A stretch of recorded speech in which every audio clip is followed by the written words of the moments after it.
광주 MBC 아침 종합 뉴스. 6월 3일 월요일 아침 종합 뉴스입니다. 광주시의 민간공원 특례사업 대상이었던 송정공원 등 3곳이 광주시가 직접 조성하는 공원에 추가돼 재정 부담이 늘어날 것으로 보입니다. 한전공대 설립 사업이 정부의 예비타당성 조사 대상에서 제외될 가능성이 커져 사업 추진에 탄력을 받을 것으로 보입니다. 호남고속도로 상행선의 고속버스 이용객들을 위해서 광산구에 간이 정류장을 설치하는 방안이 추진되고 있습니다. 이상 오늘의 주요 뉴스입니다.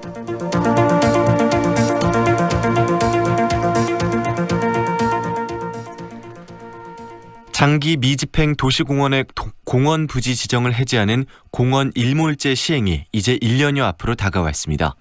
광주에서는 25곳의 공원이 해당되는데요. 이 가운데 총 15곳에 2천억 원이 넘는 광주시의 재정이 투입될 예정인데 광주시의 준비는 어떻게 돼가고 있을까요? 송정근 기자가 알아봤습니다. 도심 속 공원에서 시민들이 오전부터 산책과 운동을 즐깁니다. 동네 근처에 있는 공원이 시민들에게 쉼터로서 역할을 톡톡히 하고 있습니다. 쉼터도 좋고 광주 서구 쌍촌동 송재순 씨입니다. 저는 여기 오면 꼭 한 바퀴 돌아요. 주민들을 위해서 참 잘 해놨어요. 공원은 어쨌든 많이 있으면 좋아요. 어디나. 정부가 도시계획시설상 공원으로 지정해놓고 해당 지역의 사유지를 20년간 매입하지 않으면 자동으로 공원 지정이 해제되는 공원 일몰제에 따른 조치입니다. 이 공원처럼 일몰제가 적용되는 공원은 광주에 모두 25곳, 9곳은 민간공원 특례 사업으로 공원 조성을 추진하고 있고 나머지 15곳은 광주시가 재정을 투입해 직접 공원을 조성해야 합니다. 이 가운데 민간공원 특례 사업 대상이었던 송정공원 등 3군데가 직접 조성 사업에 추가됐습니다. 광주시의 당초 계획보다 3군데를 더 추가로 직접 조성해야 해 사유지를 매입해야 하는 광주시의 입장에선 재정 부담으로 작용하고 있습니다. 공원 3곳의 토지 매입 비용 380억 원이 추가돼 총 2,130억 원의 시 재정이 투입돼야 하기 때문입니다. 광주시는 이를 위해 지난 2017년부터 매년 100억 넘는 예산을 확보해오고 있습니다. 최근엔 자치단체가 공원 조성을 위해 발행하는 지방채 이자를 정부가 최대 70%까지 지원한다는 대책도 발표됐습니다. 공원이 광주시 공원 녹직과 정태경 과장입니다. 해제되지 않도록 하는 것이 가장 큰 목적입니다. 그래서 지금 1차적인 목적은 이제 시비를 투입해서라도 이제 우리 소유로 만들어놓으면 공원은 지켜지는 것이기 때문에. 하지만 이자 지원 기간은 최대 5년뿐이고 지방채도 결국 광주시가 갚아야 할 빚이어서 가뜩이나 자립도가 낮은 광주시 재정에 큰 압박이 될 것으로 보입니다. 공원 일몰제 적용까지 남은 시간은 앞으로 1년. 그 안에 시민들의 휴식처이자 도시의 허파를 지켜낼 수 있을지 주목됩니다. MBC 뉴스 송정근입니다. 한전공대 설립 사업이 정부의 예비타당성 조사 대상에서 제외될 가능성이 커져 사업 추진에 탄력을 받을 것으로 보입니다. 한전에 따르면 법제처는 최근 공기업과 준정부 기관이 수익성을 전제로 하지 않고 제3자에게 출연하는 사업이 예비타당성 대상에 포함되느냐는 기획재정부의 질의에 조사 대상이 아니라고 밝혔습니다. 한전이 수천억 원을 투자해야 할 한전공대 설립 사업은 이번 법제처의 해석으로 예타 면제에 탄력을 받을 것으로 전망됩니다. 호남고속도로 고속버스 상행선 이용객들의 편의를 위해 광산구에 간이 정류장을 설치하는 방안이 모색되고 있습니다. 광주시 시민권익위원회는 최근 광산 지역 호남고속도로 고속버스 상행선 이용객들이 광천동 종합버스터미널을 거치지 않고 바로 승차할 수 있도록 광산구 산월 IC와 광산 IC 구간에 간이 정류장 설치를 요구하고 있다며 국토교통부와 협의해 방안을 찾기로 했습니다. 호남고속도로 사행선에는 지난 2005년 비아동에 간이 하차장이 설치돼서 운영되고 있습니다. 2019 광주 세계수영대회가 40여일 앞으로 다가온 가운데 뒤늦게 생수 논란이 벌어지고 있습니다. 광주수영대회 조직위원회는 대회에 사용할 생수 사용 문제를 놓고 국제수영연맹과 뒤늦은 협상을 진행하고 있는 것으로 알려졌습니다. 대회 운영 계약상 생수 사용의 독점권을 갖고 있는 국제수영연맹이 공식 후원사인 중국 생수업체의 물 사용을 요구하고 있는데 조직위는 현실적으로 국내에서 생산한 물을 사용할 수밖에 없다는 입장입니다. 대회가 불과 40여일 앞으로 다가온 상황에서 때 아닌 생수 대란이 벌어질까 우려됩니다. 7080 세대들은 버스에서 요금을 받던 버스 안내원을 기억하실 겁니다. 이 추억의 버스 안내원이 전남 농어촌 지역에서 버스 안내 도우미로 등장해서 눈길을 끌고 있습니다. 김주희 기자의 보도입니다. 1960, 70년대 대중교통 버스의 전성시대를 상징했던 버스 안내원. 버스 기사들에게는 보조 역할을, 승객들에게는 도우미 역할을 톡톡히 하던 버스 안내원은 80년대 중반 벨과 자동문이 등장하면서 역사 속으로 사라졌습니다. 이 버스 안내원이 농어촌 버스 안내 도우미로 공예 시골 장날 다시 등장했습니다. 상냥한 미소로 승객들을 자연스레 응대합니다.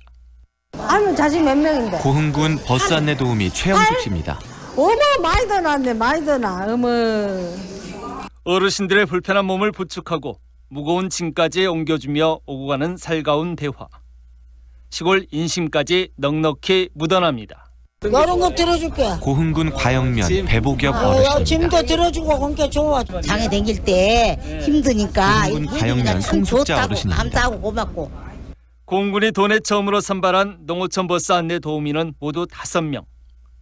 이들은 이용객이 특히 많은 장날, 전통시장을 경유하는 5개 노선에 아침 7시부터 오후 3시까지 투입됩니다. 앞으로도 제 각오도 고흥군 버스 안내 도우미 한미라 어르신들의 씨입니다. 손과 발이 되어주고 더 열심히 할 생각입니다. 고흥군은 지역민들의 수요에 맞춰 버스 안내 도우미 운영을 확대할 계획입니다.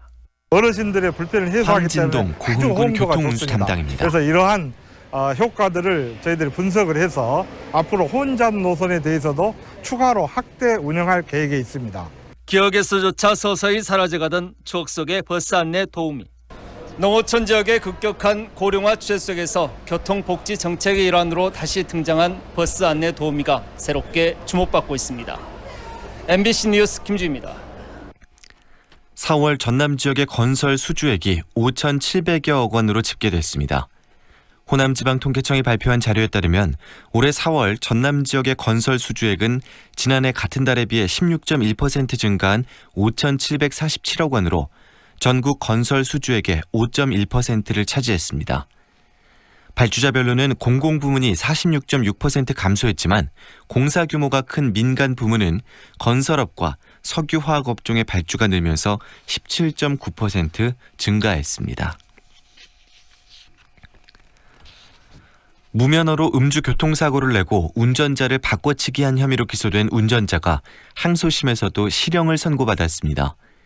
광주지법 형사 2부는 34살 유모 씨의 항소를 기각하고 원심대로 징역 6개월을 선고했습니다. 유 씨는 지난해 9월 6일 오전 여수시 선원동에서 음주로 인해 면허 취소 상태에서 또다시 음주운전을 하다가 접촉사고를 내놓고도 함께 타고 있던 친형이 운전한 것으로 경찰을 속였다가 기소됐습니다. 광주시가 70세 이상 노인들이 자동차 운전면허증을 자진 반납하면 교통카드를 지원합니다. 사업 대상은 광주에 거주하는 1949년 12월 31일 이전에 출생한 사람으로 광주 지역 5개 경찰서 민원실에 운전면허증을 반납하면 됩니다. 여러분은 지금 광주 MBC 라디오를 듣고 계십니다. 광주지방 현재 기온 20도입니다. 광주 MBC 아침 종합 뉴스를 마칩니다. 아나운서 김두식입니다.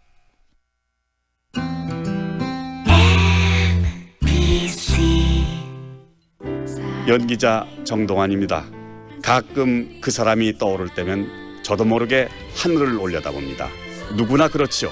그리운 사람이 보고플 때면 을에 하늘을 올려다보게 되는 것. 사람이 곧 하늘이기 때문이죠. 사람을 하늘같이 섬깁니다. 스카이 장례식장. 2019년 여름방학 글로벌 인재양성 프로젝트 MBC 자녀안심 글로벌 캠프. 우리 아이들의 영어 자신감과 꿈을 찾아주는 재미있는 영어 캠프. 해외 8개국에서 진행되는 14가지 다양한 글로벌 프로그램. 신청 및 문의는 1644-2676번입니다. 지금 시각은 8시 10분입니다.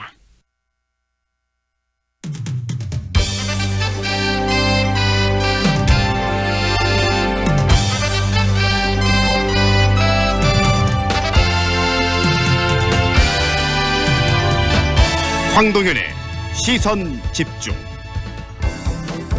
황동현의 시선 집중 2부 시작합니다. 정의당 윤소아 의원이 지난해에 이어서 올해에도 정의당의 원내대표로 활동합니다.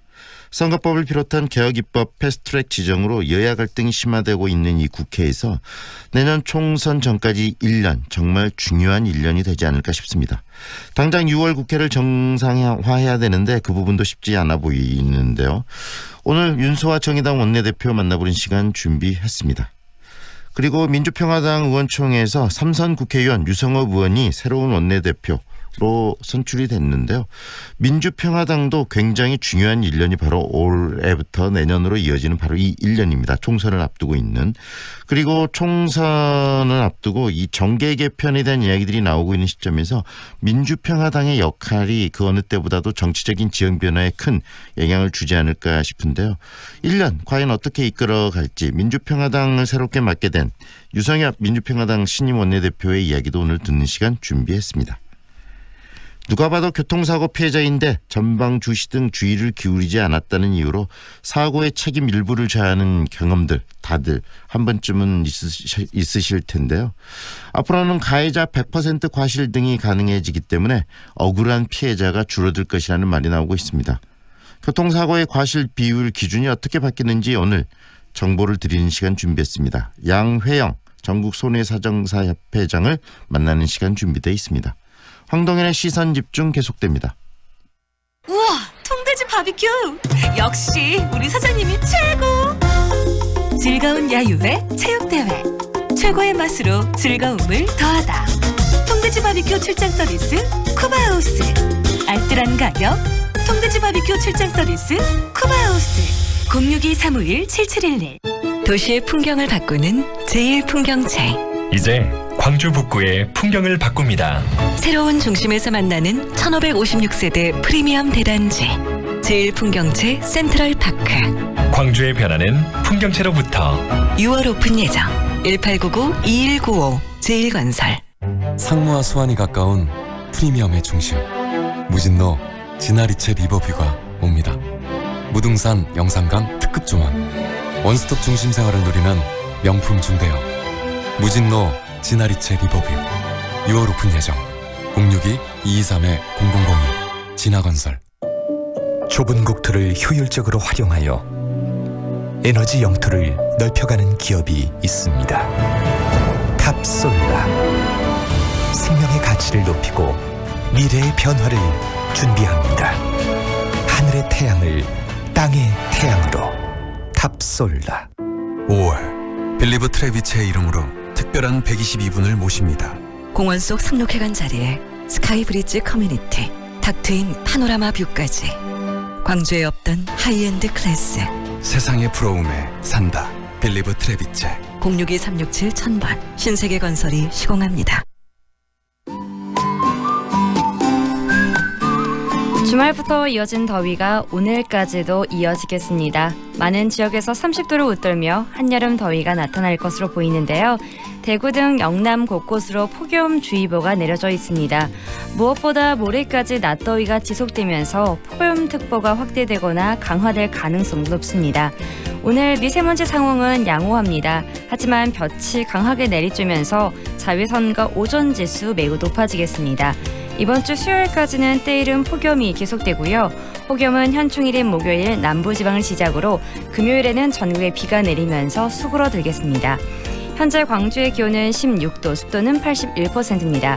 이어서 출근길 교통 상황 살펴보면 호남고속도로 영봉나들목에서 서광주 나들목 방향으로 서행 계속되고 있고요. 회저로 풍암 저수지에서 마제 우체국 사거리 방향으로도 정체 흐름 이어지고 있습니다.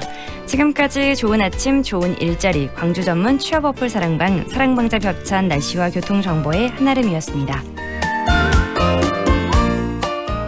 황동현의 시선 집중과 함께하고 계시는 지금 시각 8시 14분 48초 막 지나고 있습니다.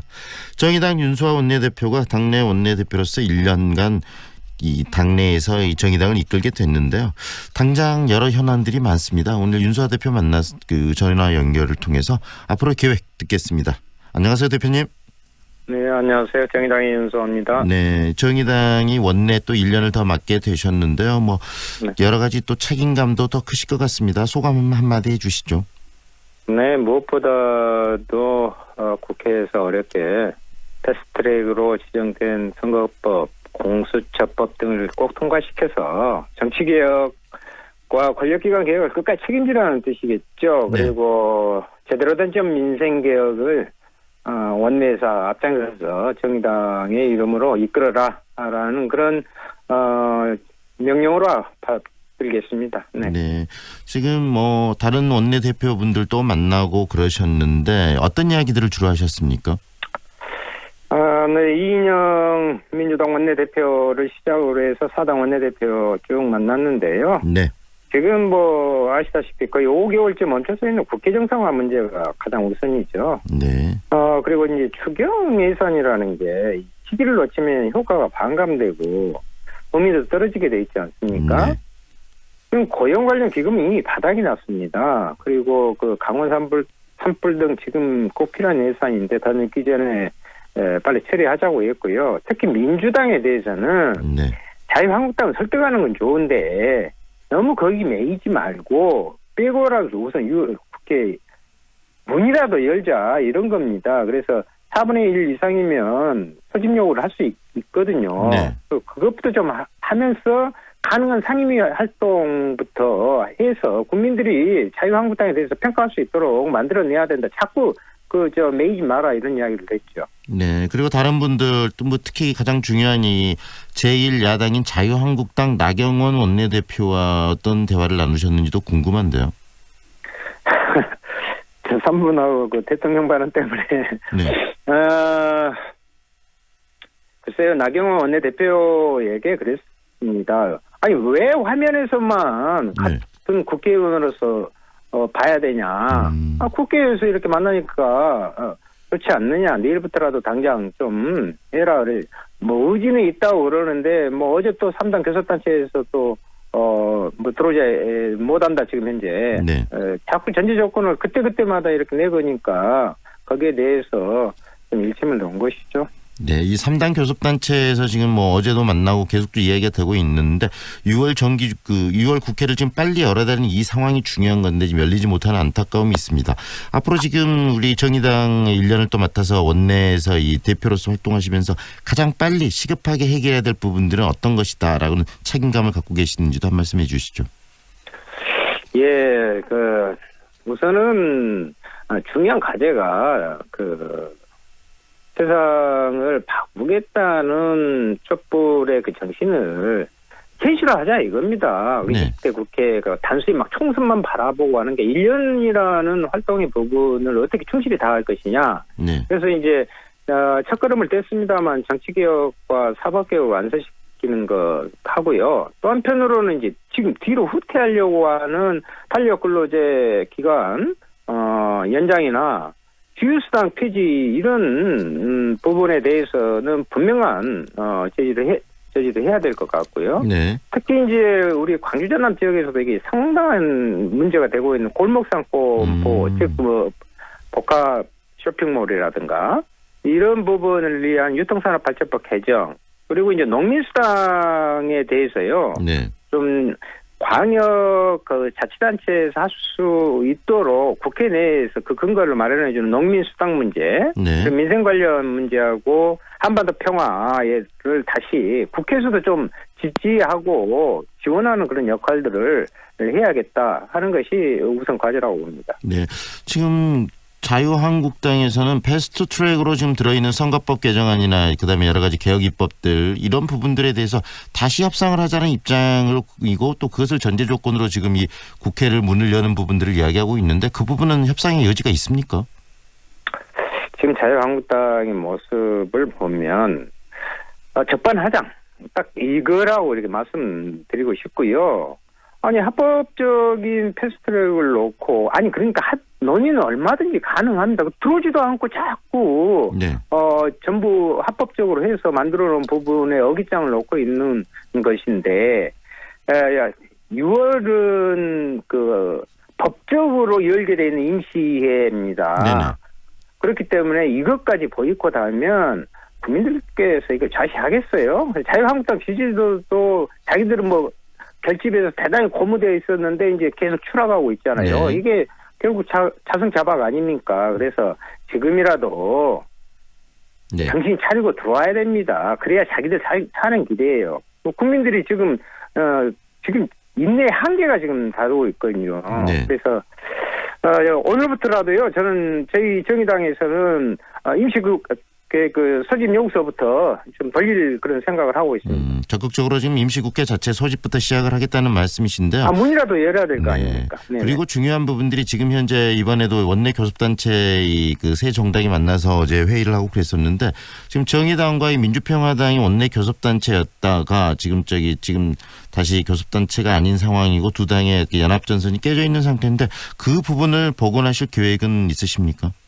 저희들이야 특히 이제 창원 성산의 선거 이후에 그 조건이 됐으니 그때부터 계속 요청을 하고 차이가 있으면 있는 대로 그러나 같이 힘을 합쳐서 국회 좀 제대로 국민을 위해서 일할 수 있도록 민주평화당 정중 요구했었죠. 근데 민주평화당에서는 대단히 총선이나 이 선거 계산에 우선인 것 같고 그러다 보니까 거기에 대해서 별반 응하지 않아서 이 앞전에 유석열 원내대표 예방했을 때 그런 이야기 했습니다. 네. 비록 형식으로 공동교섭단체 구성에 대해서 힘들다면 내용적으로 필요한 개혁적인 법안 부분은 힘을 합치자. 열심히 하자 이렇게 말씀드린 바 있습니다. 거기에 대해서 동의는 하셨지만은 네. 지금부터 총선 계산이나 향후 삼지대론이나 이런 부분들을 논하는 것은요. 네. 또다시 정치의 본령을 왜곡시킬 수 있으니까 거기 오히려 국회 내에서 같이 공동 보조를 할 수 있는 것은 같이 하는 것을 중심으로 하는 게 좋겠습니다. 네, 유성엽 의원이 지금 윤소아 우리 원내대표 바로 이후에 연결해서 전화 또 인터뷰를 하게 되는데 원내대표로서 유성엽 원내대표에게 하실 말씀이 있다면 이 방송을 통해서 지금 많은 또 지역민들 듣고 계시니까 한 말씀 해주시죠. 유성엽 원내대표님께서도 국회 정상화나 이런 부분에 대단한 의지를 갖고 계셔요. 그리고 이제 정의당과 함께 힘을 합할 때는 공동교섭단체는 지금 여러 가지 당내 이견이 있으니 그렇지만 그런 할 의지가 있다. 내용적으로는 같이 가자. 그 부분에 동의를 하고 계십니다. 그래서 그런 부분에 적극적으로 국회 정상화를 해주시는데 더 견인차 역할을 해주십사 하는 그런 부탁 말씀드리고 싶습니다. 네, 정말 국회 정상화 빨리 이루어져야 된다는 게 국민들의 염원인데요. 그 염원의 중심에 정의당이 좀 있었으면 좋겠습니다. 예, 열심히 하겠습니다. 오늘 말씀 여기까지 들을게요. 고맙습니다. 네, 감사합니다. 지금까지 정의당 윤소아 원내대표와 함께 했습니다.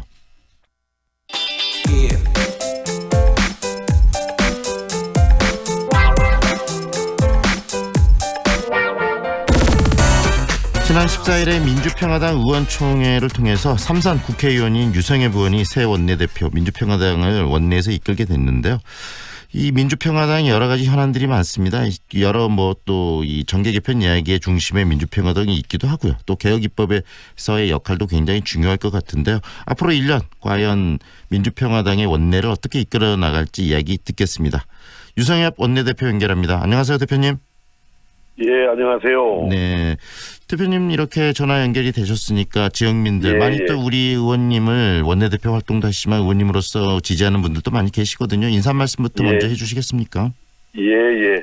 먼저 원내대표라는 그 중책을 맡게 돼서 매우 참 책임이 무겁게 느끼고 있습니다만은 특히 나라 경제가 현재 그 IMF 이후 최악의 그 시기를 맞고 있다. 특히 호남의 경제 위기가 매우 심각하다라는 그런 하소연을 듣고 있습니다. 네. 아마 자동차 조선 중심의 전남, 목포, 영암, 해남, 또 전북, 군산이 여러 가지 고용 위기 지역이라든지 산업 위기 대형 특별 지역에 포함되기도 했습니다만은 그 어려움을 겪고 있어서 어떻든 경제 정당, 민생 정당, 대안 정당이 될 수 있도록 어려운 가운데 최선을 다해보고자 합니다. 네. 특히 경제 문제에 대해서 우리 원내대표님도 전문가이신데 이 문재인 정부가 가져가는 이 경제 정책의 문제점에 대해서 여러 가지 지적도 하시고 긍정적인 방향에 대한 제안도 많이 던지고 그러셨는데 어떻습니까? 이 경제 굉장히 중요한 부분인데 이 앞으로 이 남은 문재인 정부 체제 속에서 어떤 경제적인 어떤 변화나 정책들에 대한 변화가 좀 필요하다고 보시나요?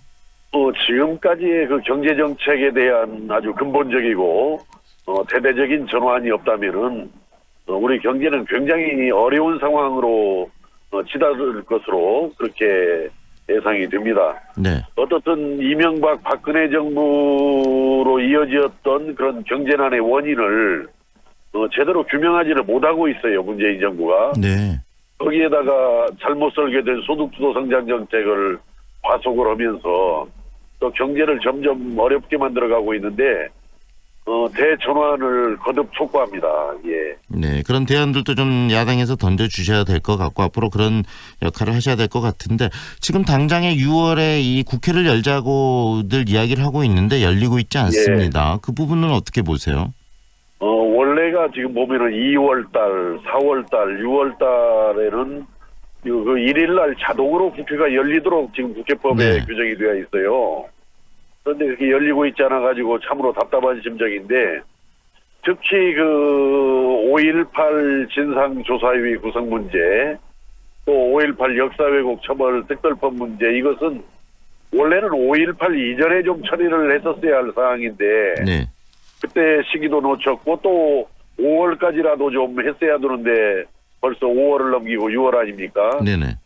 대단히 안타깝게 생각하면서 조기에 좀 정상화가 이루어져서 그 5.18 문제 처리도 하고 또 뭐 추경이라든지 또 여러 가지 미세먼지 대책 뭐 여러 가지 지금 현안들이 많이 있습니다. 그래서 그런 현안들 처리가 될 수 있도록 하루빨리 국회가 정상화됐으면 하는 바람입니다.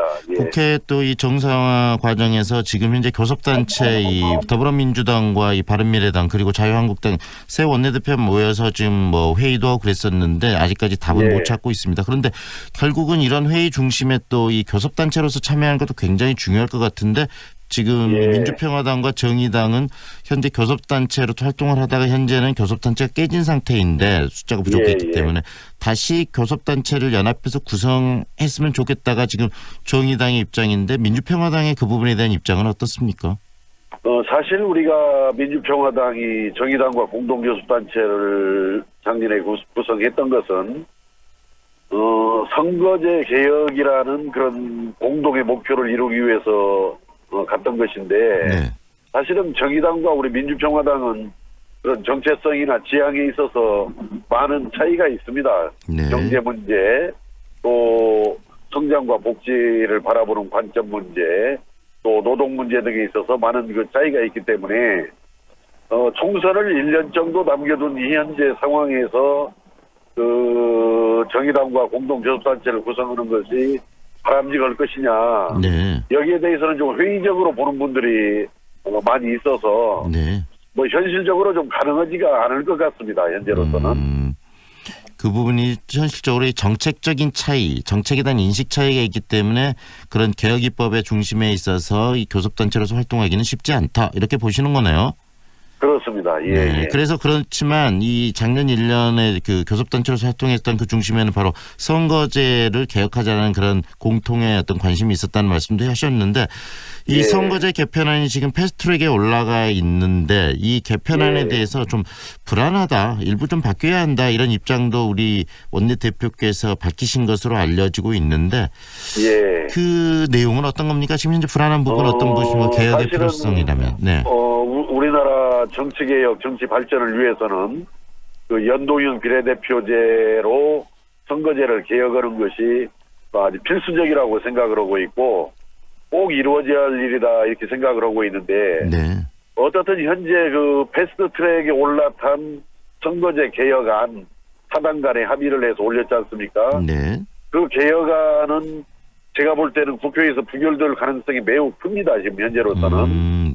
그렇기 때문에 선거제 개혁을 반드시 이루기 위해서는 뭔가 이 5당 간에 이제 자유한국당이 들어와야 되겠죠. 5당 간에 변화된 내용으로 좀 바람직한 방향으로 변화된 내용으로 합의 처리가 이루어져야 되지 이대로 두면은 저는 부결될 가능성이 매우 크기 때문에 새로운 좀 합의가 절실하다 이렇게 생각을 하고 있는 것입니다. 네, 어떤 부분을 바꿔야 되는 겁니까? 우리 원내대표님의 생각으로. 지금 현재 가장 큰 문제는 만약에 현재 합의된 그 선거제 개혁안대로 가면은 네. 수도권이 10석이 줄게 되고 영남이 8석, 호남이 7석이 줄게 됩니다. 네. 또 지금 사실은 영남과 호남이 8석, 7석으로 비슷한 것 같지만은 지금 현재 지역구 의석 수를 보면은 영남이 호남의 2배 가까이 되기 때문에 네네. 우리 호남의 그 의석수 주는 것이 너무 심각합니다. 이 문제가. 비율로 봤을 때는 상당히 많이 더 그 축소되는 게 호남이라는 5배 말씀이시네요. 정도 강도로 호남이 더 줄게 되는 거죠. 네. 이것은 정말 어렵게 지금 우리가 살아가고 있는 호남을 대변하는데 여러 가지 그 문제점을 야기시킬 수밖에 없기 때문에 이런 식으로 이 선거제 개혁안이 뭐 처리가 되기도 어렵겠지만은 네. 처리가 된다면은 우리 그 호남을 포함한 국토 균형 발전에 심각한 영향을 가져오기 때문에 그대로 처리돼서는 또 안 된다 이렇게 생각합니다. 네. 그 부분도 좀 치열한 이 논의들이 좀 있어야 되겠네요. 그렇습니다. 네. 그리고 좀 또 이야기되는 게 이 내년 총선을 앞두고 이 진보 세력들의 어떤 결집, 뭐 정계 개편 이야기도 나오고 그러는데 그 부분에 예. 대해서는 어떤 생각이십니까? 지금 촛불 시민혁명 이후에 문재인 정부가 들어섰지만은 경제는 매우 어려워지고 있고 지금 뭐 하나 제대로 개혁시킨 게 없습니다. 지금 그러다 보니까 문재인 대통령과 그 민주당에 실망해서 떠나는 민심들이 떠나고 있는데 이걸 자유한국당으로 넘어가게 해서는 안 되는 거 아니겠어요? 네.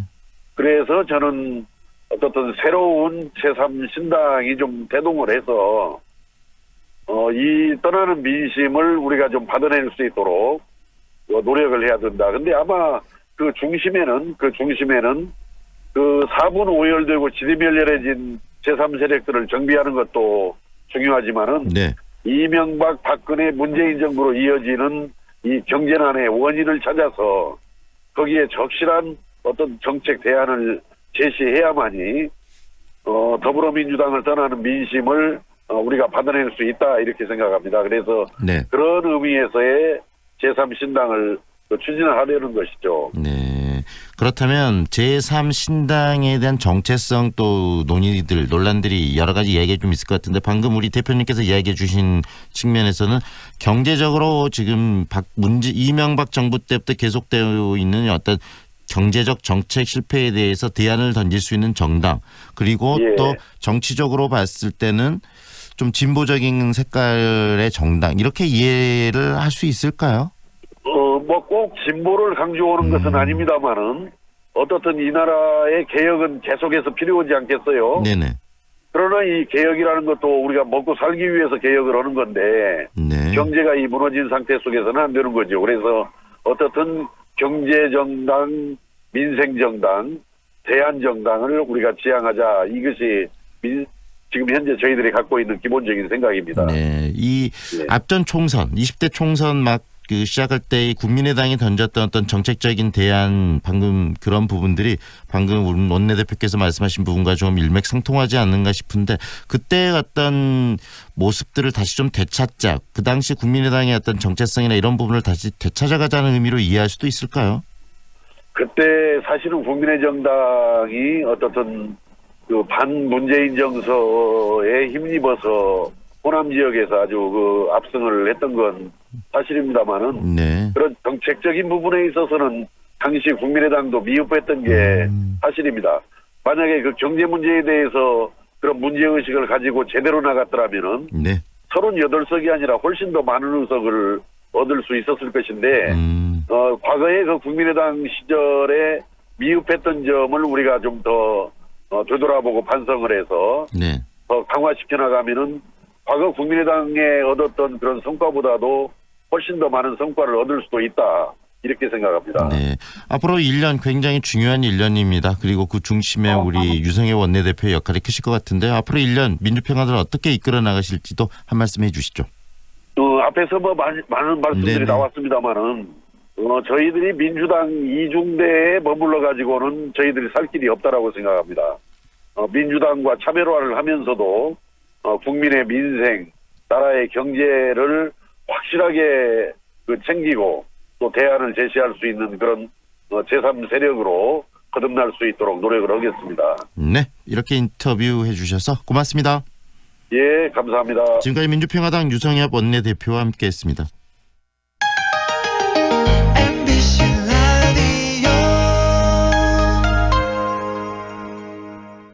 무등산 아이파크 이후 광주에 찾아오는 또 하나의 아이파크. 더 높아진 기대만큼 더 빛나는 가치로 광주 화정의 화려한 변화가 시작됩니다. 아이파크로 빛나는 광주의 화려한 변화. 광주 화정 아이파크. 5월 오픈 예정. 문의 062-351-7701. HDC 현대산업개발. 미래도의 일상은 작품이 됩니다. 중해공원과 비엔날레 문화라이프. 미래도의 입지는 예술이 됩니다. 우수한 교육 환경과 우남 재개발 프리미엄. 기대하세요. 6월 중해공원 모아 미래도의 프리미엄이 당신을 찾아갑니다. 062-372-2001. 모아 종합건설. 마루하면 정상이잖아요. 요즘 여자들 마음 사로잡은 중해 마루일이 인기라고 합니다. 첨단에 이어 생활의 가치가 시작되는 곳. 광천 중해마루일 센터미 5월 24일 오픈합니다. 문의 광주 352-4500번. 4월 7일 장례를 치르신 유족 박상아님입니다. 엄마 보내고 참 힘들었는데 위로가 많이 됐어요. 3월 4일 장례를 치르신 유족 전승현님입니다. 덕분에 잘 치렀습니다. 정말 감사합니다. 진정한 위로 남문 장례식장. 93.9 Feelings between the sheets. Why am I caressing my mama's fat knees? 세상을 보는 지역의 눈. 여러분은 지금 황동현의 시선 집중과 함께하고 있습니다. 교통사고는 차를 가지고 다니시는 분, 또 이 걸어서 이렇게 도보나 이렇게 길을 다니시는 분 누구에게나 일어날 수 있는 그런 일입니다. 그러나 누가 봐도 피해자인데 쌍방과실로 사고의 책임을 일부 져야 하는 그런 억울한 경험들도 한 번씩은 겪으셨을 텐데요.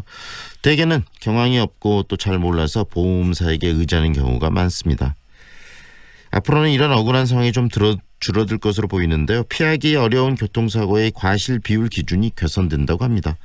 어떻게 바뀌는지 듣겠습니다. 양회영 전국 손해사정사 협회장 연결하겠습니다. 안녕하세요, 협회장님. 네, 안녕하세요. 반갑습니다. 네, 전국 손해사정사 협회장 양혜영입니다. 네, 회장님, 운전을 하게 되면은 뭐 교통사고에서 누구나 자유로울 수는 없는 거 아니겠습니까? 그렇죠. 네, 그런 교통사고 효과적으로 잘 처리하는 게 굉장히 중요할 것 같은데, 근데 운전사고를 당했을 때 정말 나는 운전을 잘하고 그다음에 과실 없이 다녔는데 접촉사고나 어떤 사고가 발생했을 때 일정 부분 과실 책임을 져야 하는 경우들이 많이 발생해 왔어요. 지금까지 경우 사례들을 좀 정리해 주시겠어요?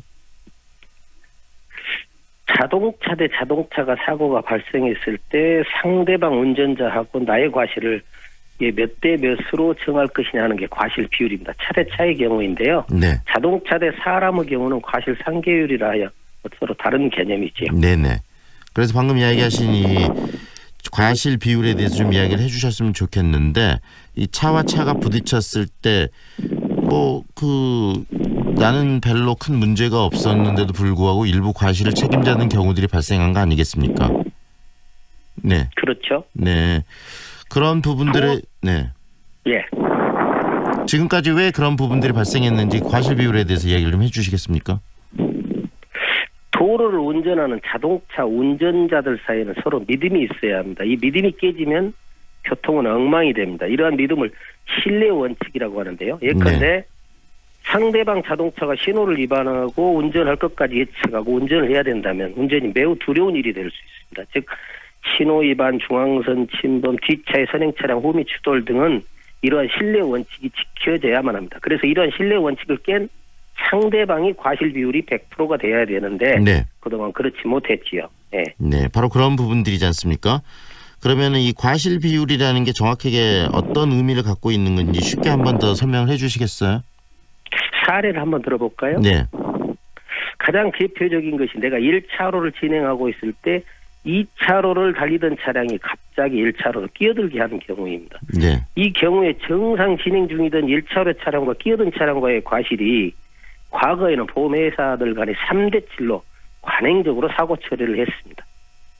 끼어든 2차로 차량이 1차로 정상 주행 중일 때 1차로 차량이 그 상황을 인식할 수 있었던 경우는 보험회사 주장이 맞지요. 그러나 1차로를 정상 주행 중일 때 갑자기 2차로 차량이 끼어들어서 급브레이크를 밟아도 불가항력적으로 부딪힐 수밖에 없었다. 그러면 상황은 달라집니다.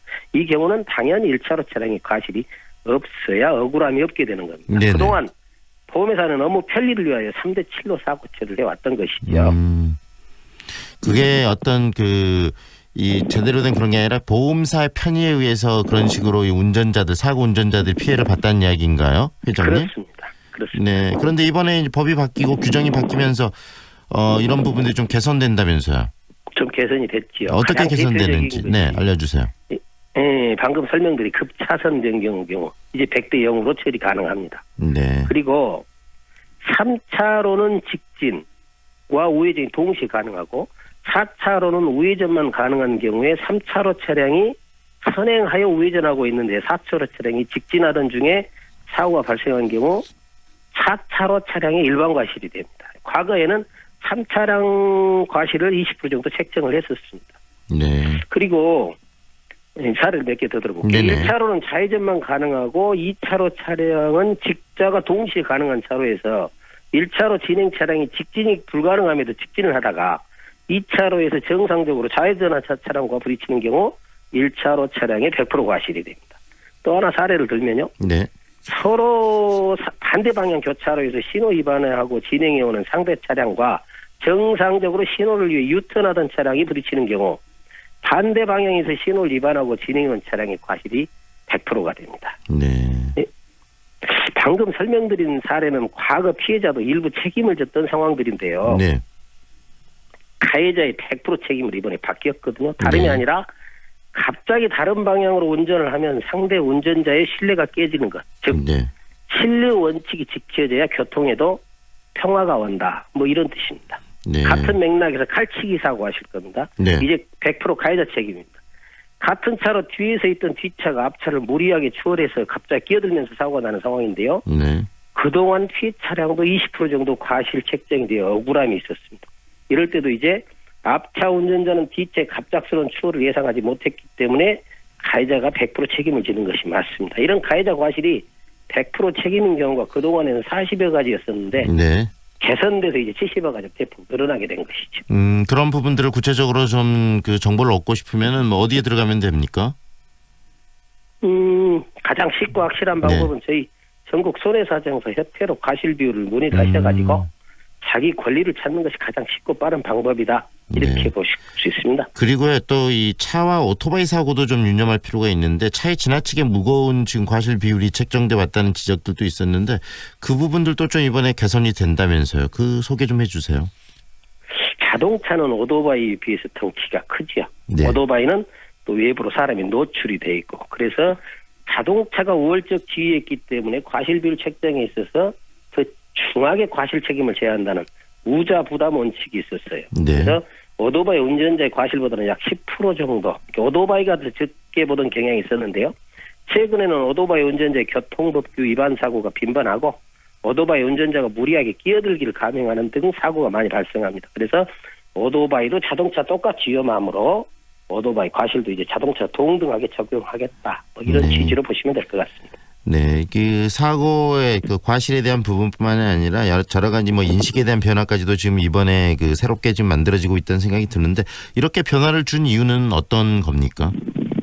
과학의 발달입니다. 그동안 사고 발생 시에 정확한 사고 상황을 파악하기가 매우 애매한 경우에 보험회사들 간에 쉽게 일 처리를 하기 위해서 쌍방과실로 관행적으로 처리되어 왔죠. 네. 보험회사들의 경우는 상호 구상 절차라는 걸 거쳐서 손해를 전부하기 때문에 억울한 피해자 구제보다는 쉬운 업무 처리를 관행적으로 해왔다. 이렇게 보시면 될 것입니다. 그런데 이제 블랙박스, CCTV 등의 출연으로 사고 내용이 정확하게 조사될 수 있는 환경 조성이 되었습니다. 보험회사의 업무 처리 관행보다도 억울한 피해자의 구제에 힘써야 한다는 어떤 사회적 요청에 의해서 바로 잡힌 것으로 이해하시면 될 것입니다. 정리를 한다면 교통사고에 있어서 신뢰 원칙이 적용되는 사안의 경우에 명확하게 과실 적용을 하여 억울한 피해자를 막자 뭐 이런 취지에서 개선됐다 이렇게 보시면 될 것입니다. 지금까지 정말 보험사가 결정하면은 일반 뭐 거기 가입자들은 뭐 그걸 따르지 않을 수가 없는 상황들이었었는데 이런 부분들 만약에 내가 의문점이 들었을 때는 어떤 식으로 처리하는 게 적절한지도 정보 좀 주세요. 전문가 집단한테 도움을 받는 것이 가장 편한 방법입니다. 인터넷도 찾아보고 여러 가지 방법으로 구제를 하더라도 네. 보험회사 입장에서 자기 주장을 하고 나면 막막한 경우가 많지요. 네. 차라리 저희 같은 손해사정사 전문인들에게 의뢰하여서 그 내용을 상담하시고 꼭 맡기라는 이야기가 아니라 네네. 상담은 뒤에 내용 파악한 후에 보험회사 대응하는 것도 한 가지 방법이지 않냐 이런 생각이 듭니다. 개인적으로 풀 게 아니라 방금 말씀하신 것처럼 전국 손해사정사협회 이 전문가들의 어떤 조언을 얻는 것이 가장 좋은 방법이겠네요. 가장 합리적일 것입니다. 네, 고맙습니다. 오늘 말씀 잘 들었습니다. 네, 감사합니다. 지금까지 양회영 전국 손해사정사협회장과 함께했습니다.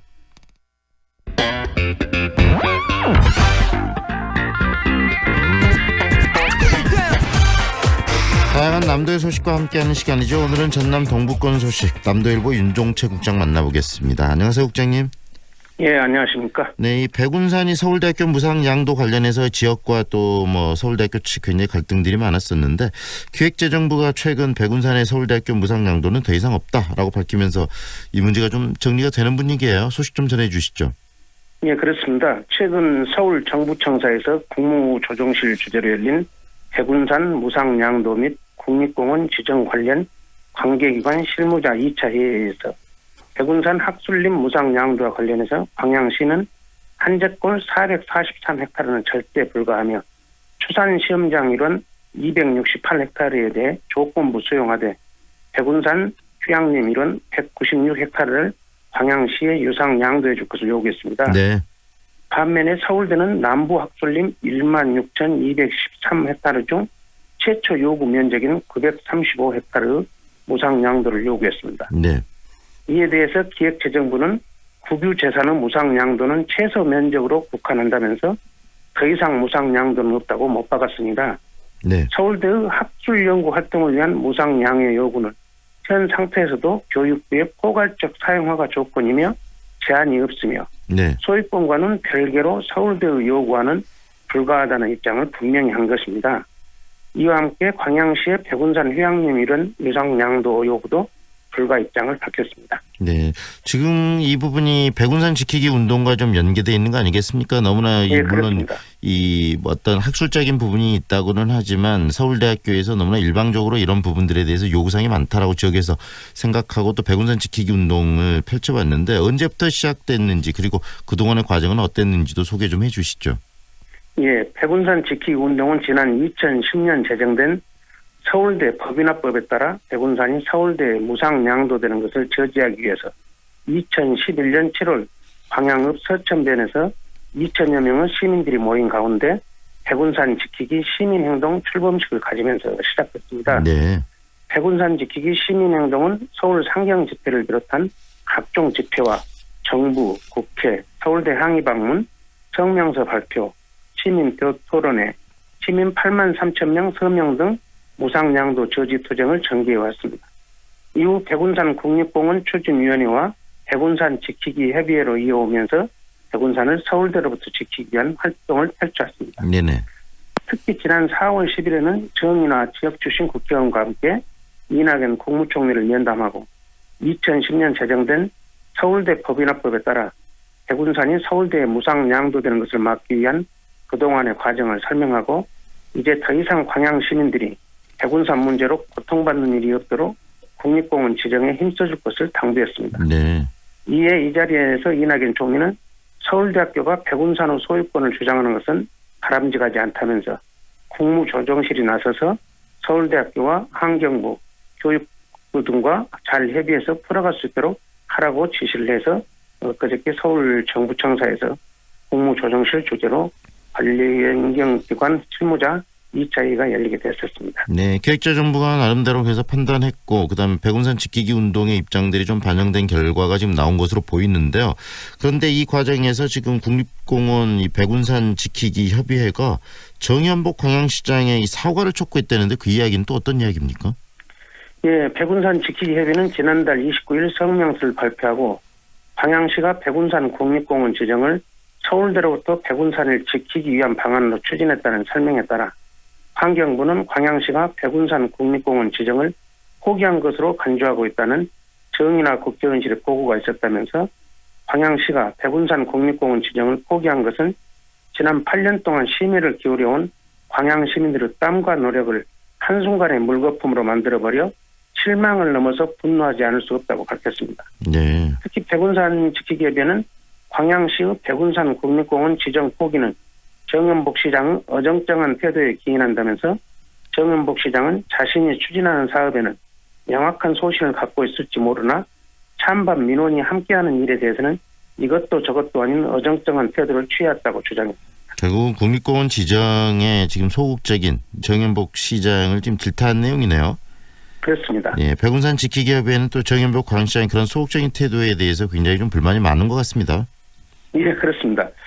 백운산 지키기 협의회는 광양 바이오매스 발전소 사업 추진 과정에서 보여온 정연복 시장의 태도가 그렇고 이번 백운산 국립공원 지정 추진에서 보여준 모습 또한 그렇다는 것입니다.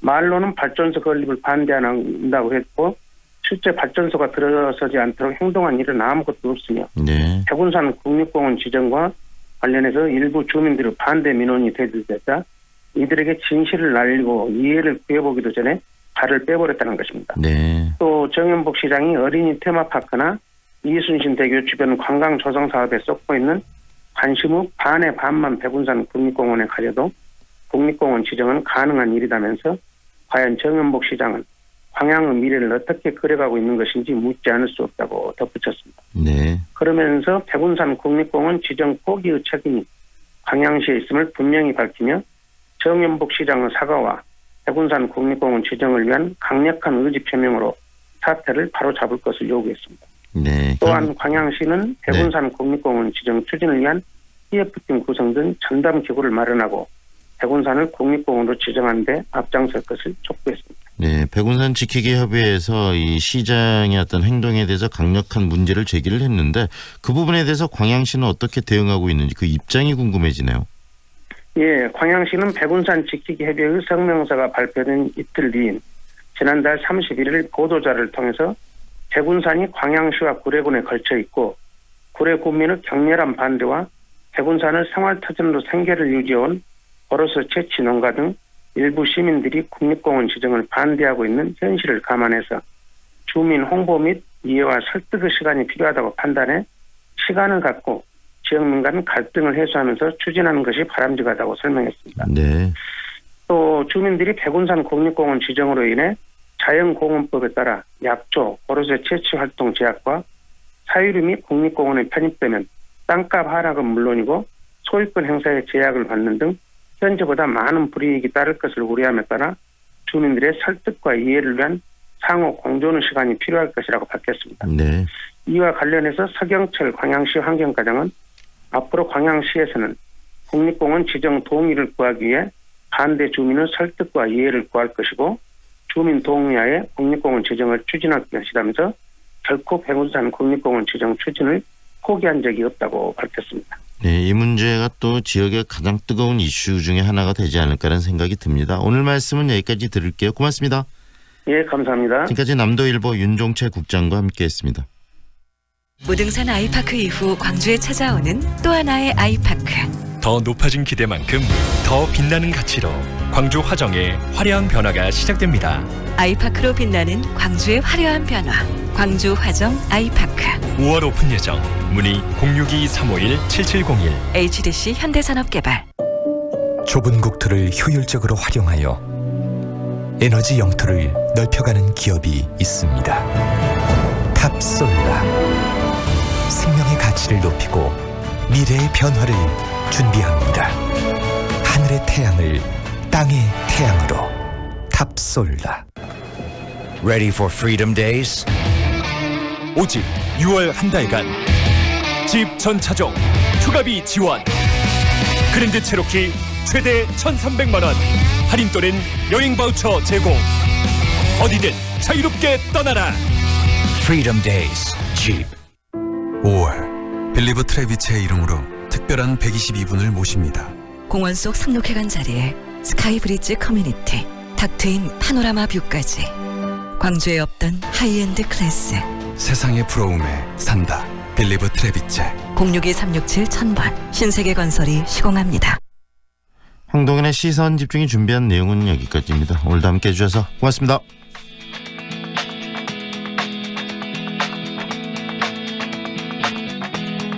두근거렸지.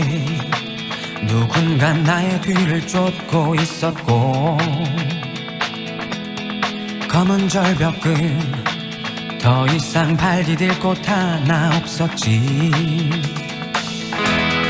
자꾸 목이 메여 간절히 네 이름을 되뇌었을 때, 귓가에 울리는 그대의 뜨거운 목소리, 그게 나의 구원이었어. 마른 하늘을 달려 나 그대에게 안길 수만 있으면 내 몸 부서진대도 좋아. 서로 너무 태양나가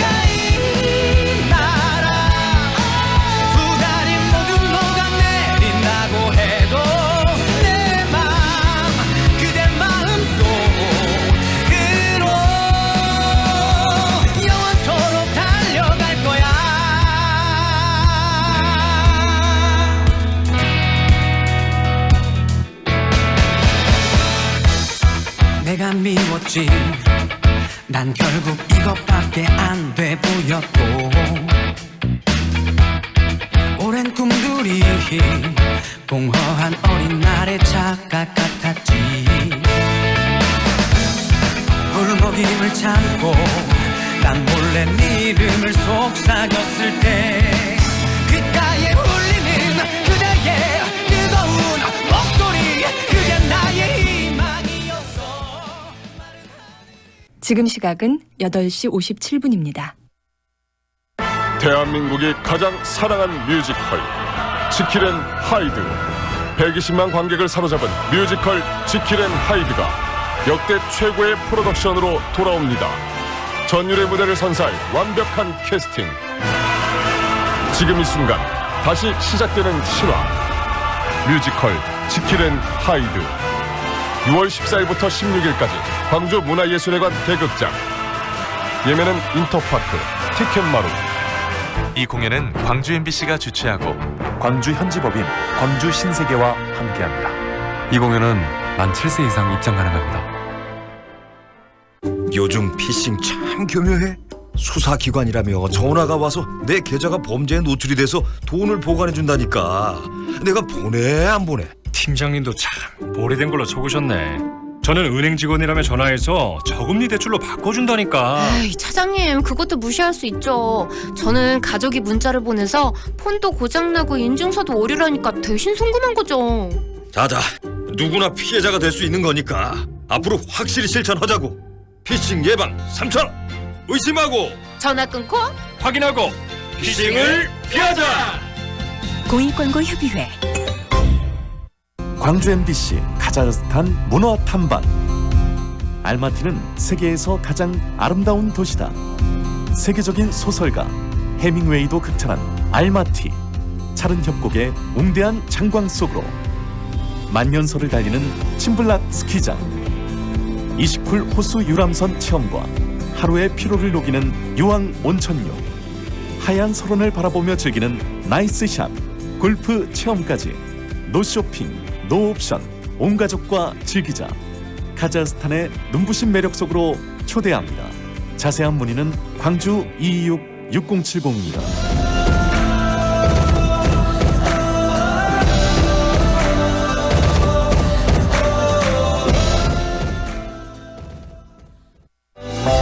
안녕하세요. 배우 박진입니다.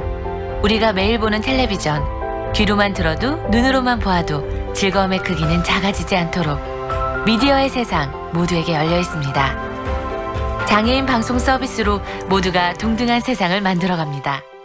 시청자 미디어 재단. AM 819kHz, 표준 FM 93.9MHz, 광주 MBC 라디오입니다. HLCN. 친구처럼 다정한 연인처럼